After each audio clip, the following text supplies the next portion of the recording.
China's retailers are turning to experience-led stores to localize service and keep physical retail relevant in a digital-first market. Here to discuss this is Jenny Lai of Bluebell Group. So Jenny, as brands adapt their service to local consumers, how can they do that without diluting their identity? Yeah. Hi, Seth. Thanks for having me here today. So I lead mainland China, Hong Kong on behalf of Bluebell Group. And Bluebell is a brand building and distribution partner. And we work with more than 150 luxury and premium brands in 9 markets in Asia. And so in terms of localizing service without diluting a brand identity, this is core to what we do. The key to localizing service without diluting the brand identity is to be extremely clear on the brand's positioning, staying true to that, while adapting the expression and execution to the local market.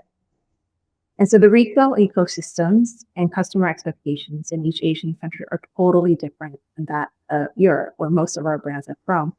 The adaptation is necessary, and if done well, it only strengthens the brand's equity. For example, when I was at Louis Vuitton in China, our teams worked with our headquarters to plan exclusive events, exclusive products, training, communication campaigns that were specifically tailored to the Chinese customer needs. But the execution was different from that of the stores in Europe, but none of the brand's DNA or high standards were lost. And here at Bluebell, we are in constant and active alignment with the brand's headquarters as the end market partner. Before any execution, we work closely with the brand headquarters to be crystal clear on which elements of the brand's story make sense to emphasize in the local market. The imagery and the keywords that would work, the core products and the messages that we want to push. And so once we're really fully aligned on the brand's positioning, we have the expertise and the resources and the autonomy to bring it to life. All else being equal, cultural intelligence and the ability to execute locally is what differentiates the success cases from the brands that tend to struggle on Asia. Let's talk about what sets it apart. What role should physical retail play in a digital-first market? I think that's a great question because China is, in many ways, a digital first market, but offline continues to be a key driver of customer engagement. You can clearly see it in the society, which is incredibly advanced in terms of the e commerce and all the logistics and all the ecosystem around that. But at the same time, China has some of the most innovative, high end, and engaging physical retail in the world. Everybody, I think, at this point some has some knowledge or have heard of the Louis Vuitton ship in Shanghai, which is a major experience. But another example of a very successful physical retail development is in Upper Hills Mall in Shenzhen. This is a mall that is architecturally stunning, and it's a mixed use of indoor and outdoor space. It's connected by a bridge to major city parks. It's anchored by the Mandarin Oriental and a very interesting Japanese lifestyle brand hotel by Muji. And this mall is an example of what a modern retail development looks like. It combines art and nature and history. It's also a place to shop, of course, but it's also a place to engage and relax and even go for a jog. 2 months ago, I opened a new store in this mall. This store is called Blue Space, and it's very clear to us that the Chinese market has matured and that there's a mindset of customers who are very discerning about the quality of life. And so this customer, she's moving away from traditionally visible luxury purchases to treating herself, to discovering new products, to engaging with items that reflect her personal tastes and her expectation for a good quality of life. And so that's what Blue Space does. We're targeting exactly this customer. We curate a product mix of local and international brands across gifting and fragrance and beauty and lifestyle. But more importantly, we have an experience room for customers to privately try new products. We work with the mall and surrounding establishments on activations related to the brands and the products that we carry. For example, we've done a Pilates class with Melanie Getz. We have an upcoming perfume master class with one of our perfume brands called Rosette Marius. We also have worked with the mall on a spa day to promote Noble Panacea, which is a brand that we work with. And so in this case, as a physical offline retail, our store is a beautiful and welcoming platform to engage a new generation of Chinese customers.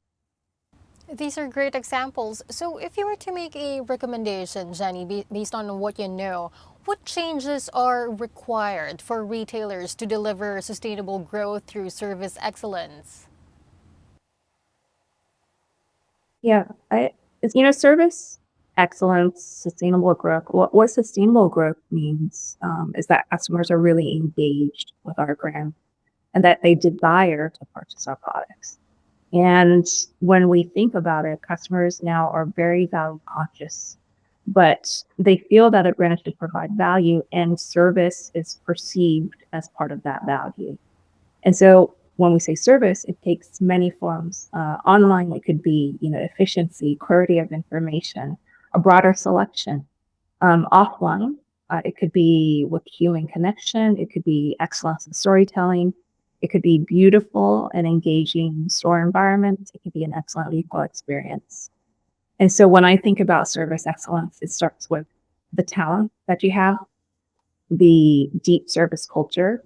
It's underpinned by operational excellence. It's underpinned by passion and understanding of the brand's values. It's also supported by a devotion to training. Training your frontline staff is essential to bring your brand to life. Your frontline staff are your brand's ambassadors. They're a collective human connection. They represent the quality that a customer expects, especially from brands that are in the premium and luxury spaces like the brand that Bluebell works with. And it's ironic because the more often that customers spend online, the more that they value and have high standards for offline service. And at Bluebell, we have an extensive training program. It's called Beyond Expectations, where the focus is delivering the best experience to customers in terms of aesthetics, the human touch, and the highest level of professionalism.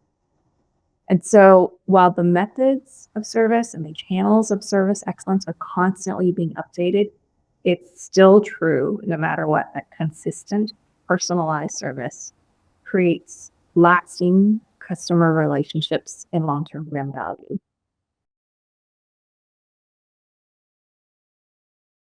Thank you so much for your time today, Jenny. Hope you can join us again soon.